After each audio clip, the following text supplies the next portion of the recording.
This episode was brought to you thanks to the help of Otaku Noir. Otaku Noir is a Black-owned mystery box subscription service that fully curates each box with materials from creators of color. If you want to get your first box now, please go to their website at otakunoir.com and use our code UBGP to get 10% off your first order.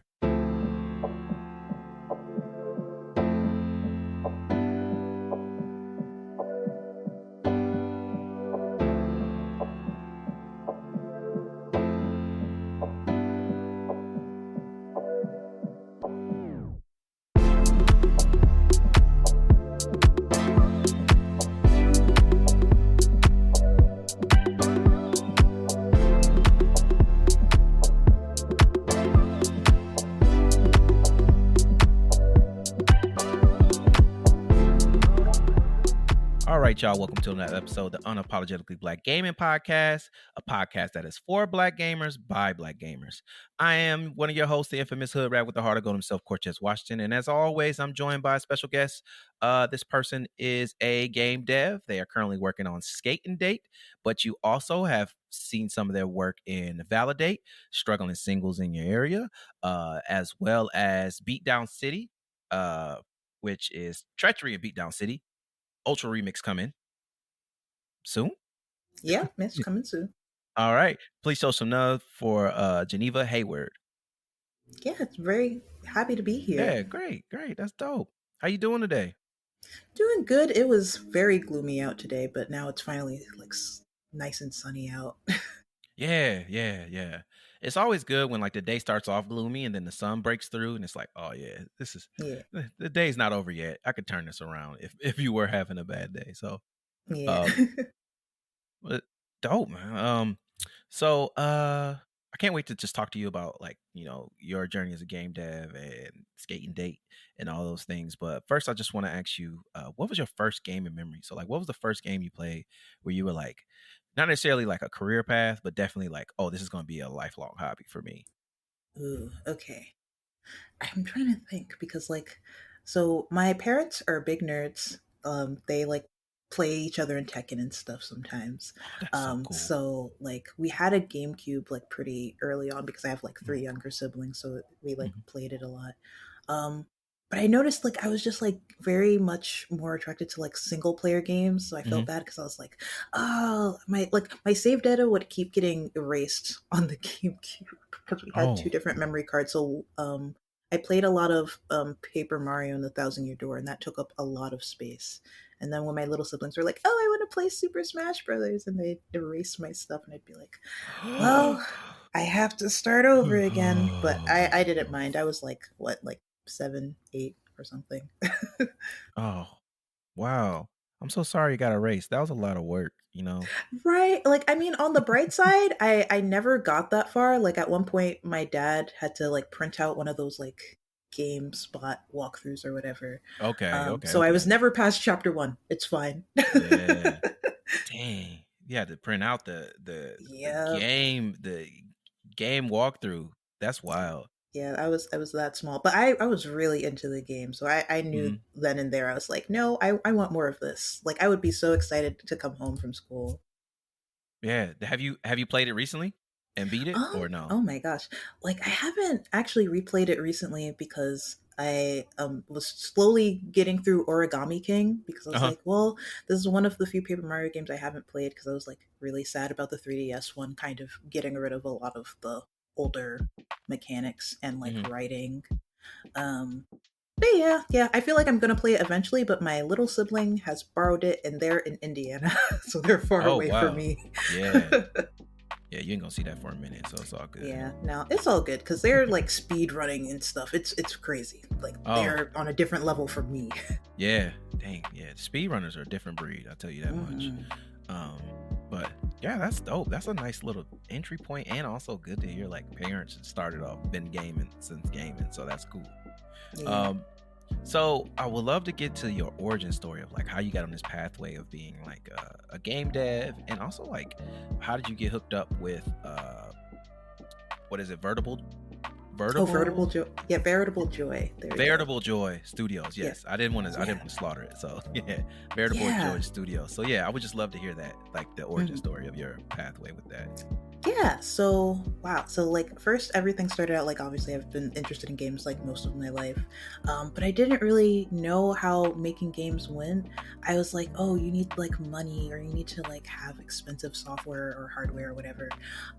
And in New York there are like free like high school programs. So there was like NYU had a free high school program that I went to, so I would just travel an hour every Saturday and have my whole Saturday dedicated to learning about like game development and stuff. But I loved it like a lot. Like it was worth it. And I made a lot of friends that I like still know to this day, which is cool. And so then after that I was just like, actually I just want to do more of this because I was very into like we kind of focused a lot on like story-based games, so like visual novels. And I was like, all right, cool, so I can like just sit around and make visual novels. But I also wanted to like do more than visual novels, like at least on the programming side. So eventually I went to this program called the School of Interactive Arts, which is still kind of around today for like any like younger people who are from New York and want to make games listening. But so they like taught Unity and were very helpful with like college advising and just like for example with even getting skate and date, what they do with like people in like their last year in the program, like seniors in high school, they sometimes have Kickstarters. So that's why I was like, oh well, this is my Kickstarter game I'd like to do if like this gets approved. And that's how I started doing that.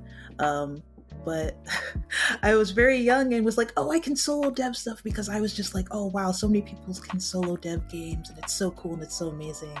But it's so exhausting. I did not know how exhausting it would be back then, which it's fine. I've learned so much. But yeah, to get to Variable Joy, well, I went through college. I went through NYU's Game Center, and it was a good time. I feel like I've learned a lot. I kind of wanted more out of their programming stuff, but also it's game design, so it's like, of course I'm going to learn everything. I got to actually first I had an internship, so like my real game dev job, I personally think, is at Glow Up Games. So we got to work on a mobile game for the HBO show Insecure. So nice. It's like called Insecure: The Come Up Game. So it's still in early access right now. And that was just like a really lovely time. And yeah, I think it was towards the end of college, just because I had like less classes and stuff. Like I've already seen that like Danny, like the head of Validate, was like, yeah, we would like another programmer.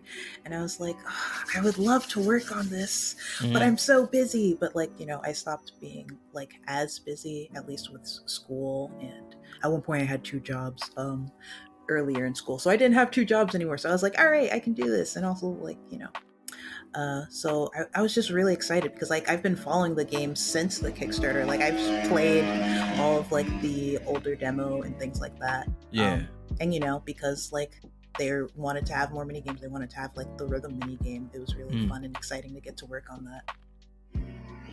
That's amazing. That sounds like a good like progression of your journey, like from school to like working in that space. And also like that's so dope you got to work on the Insecure game. Like how many people can say I worked on the Insecure tie-in game? Like that's so fucking sick, especially for like the Black community too, just how much like Insecure is like embedded in our shit now, which is amazing. And like you working 2 jobs and doing all the shit that you were doing, salute. Thank you. And just NYU is expensive. Like I was very lucky. Like the only reason why I even went there was because like I was like, well, I'll still be by my family. B, scholarships. Because if I didn't get scholarships, I was not going there. I was going to be like, all right, I guess I'm going to California now. And C, yeah, I liked just like how it was more indie game focused and not like we're gonna ship you off to Blizzard or whatever. And I'm like, I kind of want to like work in smaller teams. That's just like what's been most appealing to me. Yeah. And so with that, like just that approach of like the indie dev or just like small scale side, what are some things that like when you were like in the midst of it, like what did you notice in comparison to like maybe you talk to counterparts who were at like bigger companies or bigger orgs, you know, like what are some things that you noticed that is a big difference between the two for you? I'm actually like not too sure yet. Like I feel like it's funny because I graduated from college last year, so like not all of my friends have gotten to be like, oh yeah, I'm working at this big company yet.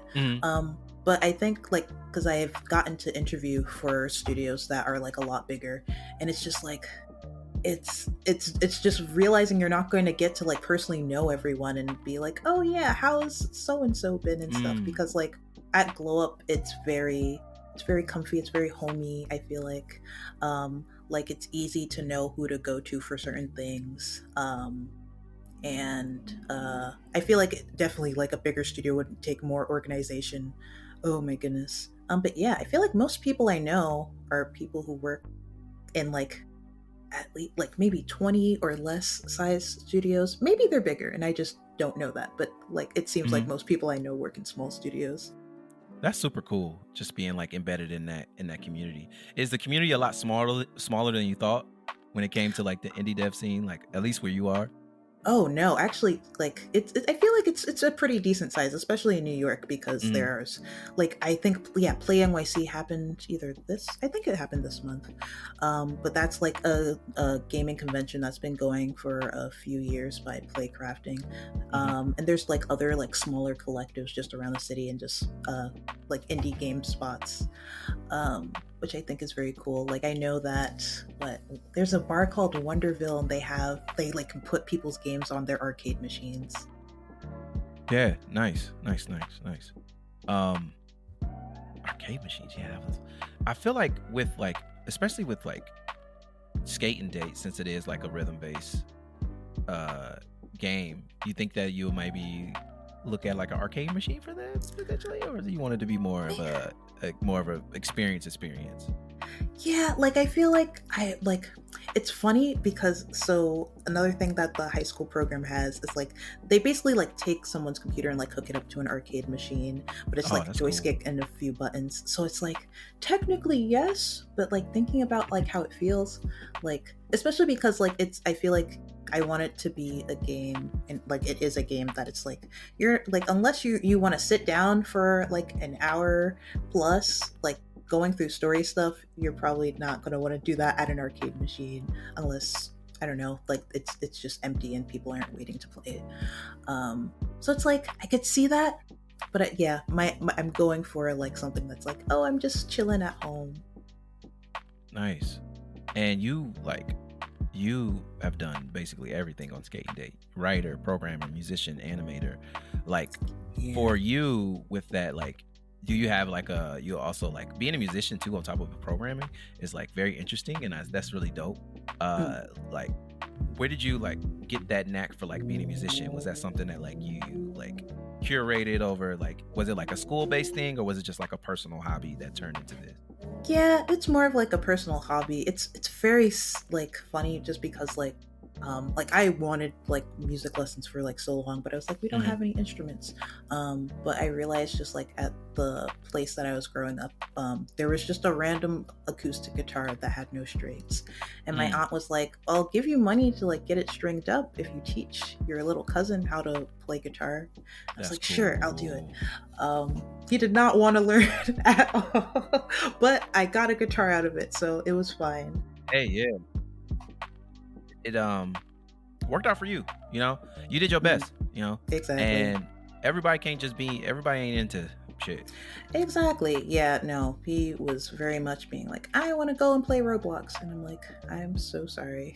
Roblox is killer though, man. Roblox. You can't compete with Roblox. Like right? Like, oh my goodness. It's like trying to compete with Fortnite. It's like, hey, do you want to do this puzzle with me, or you want to go play Fortnite? It's like, no, I don't want to do a puzzle with you. No, like, but that's why, like, with my little brother specifically, I've been trying to be like sometimes I'll be like, because sometimes he'll come and ask me for money for V-Bucks, and I'll be like for like the Dragon Ball Z collab, like I get it, like I'll give you some money for to be Piccolo, but for other stuff, I'm like, sure you don't want to save your money for something physical?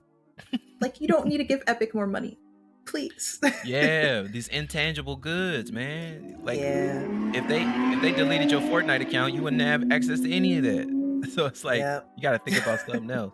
Yeah, get a piece of art or something, man. Come on now. Yeah, no, it's okay. He's getting there. He's been saving money on shoes that he wants. So I'm like, okay. I'll help with the all right, that's easy. That's easy enough, you know. Yeah. So with Skating Date, talk a little bit about that. Like, give the audience a synopsis of that, what that experience is. Yeah, so Skate and Date is basically a roller derby rhythm game dating sim. So it's like focusing on these two high schoolers who are on rival teams of their roller derby teams. And let me explain roller derby. Roller derby is basically like a sport where you have these two 5-person teams that are like skating in a rink, but there's like wow, I'm forgetting my words today. There's the jammer, so they're trying to like score points by lapping the rink, but then there's blockers who are trying to block them. So you're playing as Maggie, who's a jammer, and she does really good all the time, but she's falling in love with one of the blockers on the other team, and she's like, oh no, what am I gonna do? So it's kind of funny with just the development of this game, because I will tell you, as like a younger dev, like especially when I was early in development with this, I was kind of very stubborn. I really wanted the story and the rhythm game mechanics to be like kind of tied in, so it's not like, oh, you're just making choices and then doing rhythm game stuff. I was like, no, I want the choice to be in the rhythm game. And so I kept playing around with that for a very long time. Like at one point I had it so that it felt more like it was roller derby, instead of like, oh, I'm just like pressing buttons to the beat.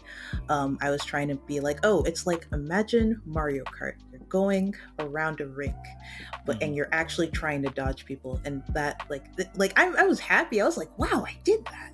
But I ended up like shelving that, and basically what it is now, and what I'm excited about, because most of the game is actually done. The only problem is that making money for bills gets in the way, and I'm also a big reason I ended up actually burning out early on with development was because I was doing a lot of art pieces, and I think art is just really a hobby for me. Like I've loved drawing since I was in middle school, and I can still draw for my games, but I was planning, I was like, oh yeah, I need 20 different images of all of this and that, and I was like, no, I can't do this. So I'm having my good friend that I've known since high school do the art for it. Their name's Eve. They're at the Litzy on Twitter. And yeah, I'm just very excited. All of the art for the prologue that's going to be in the demo will have their stuff in it, and still have some of my art, the animations I'm still doing. But yeah, so I'm very excited because my goal kind of with the game was just it's like a love letter to my younger self. I was just I just want to see more Black lesbians in video games. So yeah. Yeah, that's so dope. And incorporating the marriage of roller derby with rhythm, but then also dating simulation, storyline, overarching everything. That sounds super cool. And it sounds like you got the right experience with Validate and other things too, to basically craft that out. Are you a big roller derby fan? Yes, I feel like I haven't been as much since COVID, because I've just been ugh. But I've been I haven't even gotten to see anything for this season yet. But yeah, I love my Gotham roller derby people, and I also like roller skating myself, but I'm too scared to be oh, I'm gonna start doing roller derby, because I know that will take up my life and I will not make any more games. Oh, so yeah, that's interesting. You want to do roller derby? Yeah, I think you should give it a try. You should definitely just give it. Yeah. One try. Yeah, no, it's funny too, because I keep thinking about it more, because there's this one time when I was showcasing Skate and Date, and someone was like, well, what's your roller derby name? And I was like, oh, I've made ones for all of the characters, but not myself. So I haven't actually sat down and thought about it, but I'll get there. It's hard. What goes into crafting a good roller derby name? Well, I feel like a lot of them are puns, which I really love. Okay. Or just puns, metaphors, and things of that nature, or just I don't know. I think I'm just a big fan of the puns ones, actually.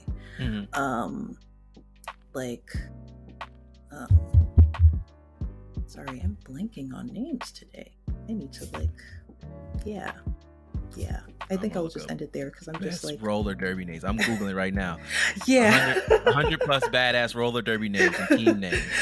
Because there's so many that I'm just like, hold on. Oh my god, I feel so bad. I'm like, wow, I'm such a fake fan right now. Lady Liberty, Nutcracker, yeah, Death Row Roller. I mean, like, even like the team names. So like for New York, Lolita. There's like the Brooklyn Bombshells and the Manhattan Mayhem, the Queens of Pain. Like I love those.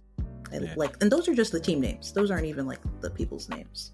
I like this one, the Derby Dolls of Detroit. I like that name. That's cool. Like, it has to like roll off the tongue, and that's why I'm like, it's. I just seen one. This is a good pun one. Swiss cake rollers. All right, there we go. All right, you see where my comedy goes. I'm like, oh yeah, straight dad. Just straight to dad to the dad realm of names. Like, okay, no, you're valid. Yeah. No, but this is dope. I like it. It's like, it kind of reminds me of like, not in this, like kind of in the same vein of like sports, like wrestling, but like actual like real people, not like these like uniquely like massive, muscular, ridiculously sized people, and it's like real people who have like real lives, but then also they're like real badass players of this sport, which is so cool. No, yeah, it's funny you say that because some of my friends have gotten really big into AEW recently and just being like, we should watch wrestling with me. And I'm like, I pop in like every now and then and I'm just like, this is so like, there's storylines. There are such big storylines going on here. Yeah. I was an avid like WWE fan when I was younger. And like, now I'm like, I don't know what happened. I don't know what's going on in the world, but I was like, I want to watch AEW now. So I've been watching it, and it'd be like storylines, and I'd be like, dog, I'm so lost. What the fuck? No, I'm telling you, one of my friends makes whole graphs for us. It's just like, all right, here's what you missed. And I'm like, all right. Sounds like D&D. Right? Like, I'm like, oh my goodness. Like, so this guy right here, he's a heel. But he was a face at one point. But he betrayed his brother during the super double derby There's slam. So much betrayal. And you'd be like, what? He's like, yeah, he buried him alive, but he came back. And then he came, it's like, what the fuck am I watching, dude? Like, but it's fun in a goofy way. Yeah. Mm-hmm. Do you think that like that theatrical like soap opera should come to roller derby too? I feel like it could be like a fun thing to do. I feel like it has at some point. It has? There was because there was something I was scrolling on Twitter or Tumblr, and I remember seeing a video of people doing roller derby, and I'm like, though some things that this dude just did is not allowed. So I bookmarked it, and I need to look at it. But I was like, that I know that I don't think that's real. Unless it's just very old. Because like this dude like jumped and kicked people with the skates, and I was like, whoa. Oh shit. Yeah, I was like, that's damn, he just did he like kick and then got back? Yep, and kept going. What? Yep. I was like, oh my god. I was like, whoa. I gotta see that. I would also watch that though. Yeah, I would watch that too. Damn. Yeah. Roller derby needs to be on ESPN. Like they got. Yeah, because it's like you have to like go in person most of the time or like find recordings online. Yeah. Fuck that. Like it's ESPN. Like it's not a problem to be there in person, but I'm like, you know. ESPN be showing like cornhole tournaments and shit. I don't even know what that is. Cornhole is beanbag toss. So like you have those two planks, those boards with the hole in it, and you throw it. Yeah. So yeah. They just show that. Okay. They show that. The Ocho. I guess it's the Ocho. That's the one that they show all the weird shit. Mm-hmm. Slippery stairs. I'm looking at it. Chase tag. I guess this is a spinoff of like tag. Like they have like a league for that. And you can't show roller derby? Like roller derby is more like logical than the rest of that shit. Like yeah, I don't know. Oh, this is what I was thinking of. I was watching the pogo championships. It was like people on pogo sticks doing tricks, and first of all, it looked like they just rented out like somebody's like random high school football field. Like it really Yeah. looked like that. It was so funny. But they were on ESPN, so I'm like, what the hell's going on? Yeah, I don't know. I don't like. That's why I'm like, I need to catch up. I need to catch up with so much on roller derby news. And it was funny because like one of my coworkers at Glow Up was like, yeah, have you been keeping up with like what's going on with Gotham roller derby? Like they increased their ticket prices and they might like they need funds for stuff. And I'm like, please don't tell me they're going under. Please don't tell me. I mean, so COVID might have kicked their ass though. So yeah, that's what I'm saying. Like, which like I get. Like I said, I did not go outside. I was staying inside like a lot. Oh yeah, me too. Yeah, no matter what the fuck was going on, I was definitely in the house. Yeah. Yeah. All right. So, what are some games you are playing right now? Like, what are some games you're interested like that really got your attention right now? Sorry, I didn't have a segue, so I just no, you're good. You're good. No, I've been playing a lot of Pikmin 4. This is my first Pikmin game I'm actually getting through. I tried Pikmin 1 years ago, and I was like, this is scaring me because there's a time limit, and time limits scare me. Pikmin 4 is very good. I highly recommend it, and I love the dog. The dog means everything to me. But what else? What else have I been playing? Because like besides Pikmin 4, I recently played Venba, which I really enjoyed. I've been watching I feel like that Squidward meme. I'm watching everyone play Bomb Rush Cyberpunk, and I'm like, I need to get it, but I can't get it yet. I'm like, start of the month, all the bills, I gotta save for it. And what else? Because I'm definitely gonna play that.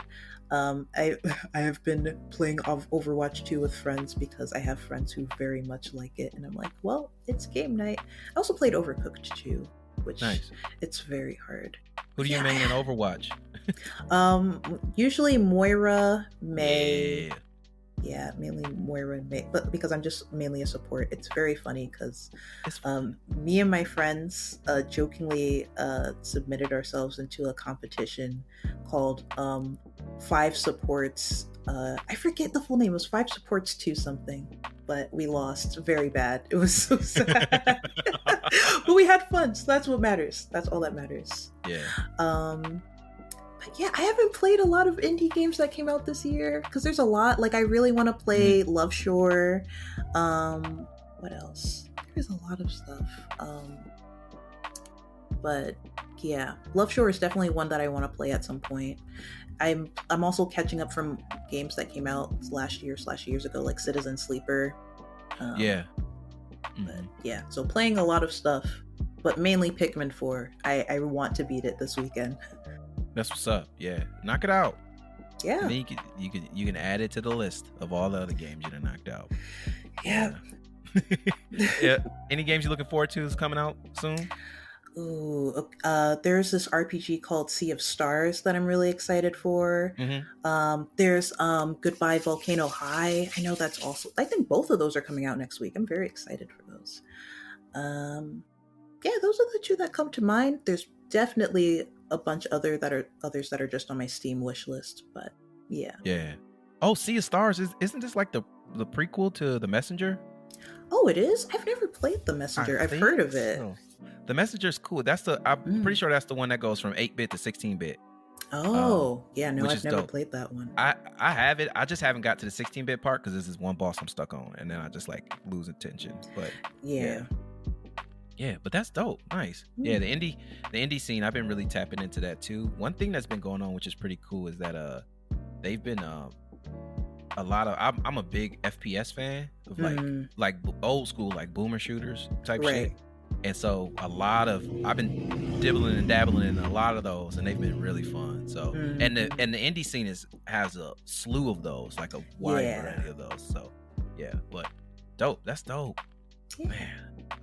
So we're getting close to the end of the episode, which means that it is time for words of affirmation, positive vibes from the guests. So I'm gonna take a step back. I'm gonna let you speak to the audience, give them some words of affirmation that you like to, tell yourself every day, or anything like that, or anything, the positive energy that you want to give out right now. So let me take a step back, and the floor is yours. All right, thank you. All right, dear listeners, I just want to let you know that your wants and needs matter, that yes, you should take a break. Yes, you should get yourself a little treat today. And yes, that things may be hard, but making are a part of learning. Like you're doing your best, you're doing good. Just keep going. I believe in you. Awesome. Beautiful. Thank you so much. Geneva, thank you for so much for being on the show. Where can the people find you on the socials, and what can they expect from your projects you got coming up, especially Skating Date? Yeah, so you can find me at Gensuta, so GENSUTA on Twitter and Instagram and Tumblr and TikTok. Yeah. Like I might be on Twitch again soon, and I also might change my username soon. I've been thinking about it for a while, but for now, Mm, GENSUTA. That's the username you can find me under. And I'm planning on finally making a skate and date demo, like a new one, to be released on September 22nd. So I hope you all look forward to it. yes. Thank you. Thank you so much. And if you want to find us on the socials, we are on Instagram, Twitter, TikTok, Twitch, UBG Pod. Uh, and make sure to follow us for all the things that we got going on and, keep up to date on stuff. Uh, but thank you all so much for listening to this episode. And as always, be happy, drink some water, and keep gaming.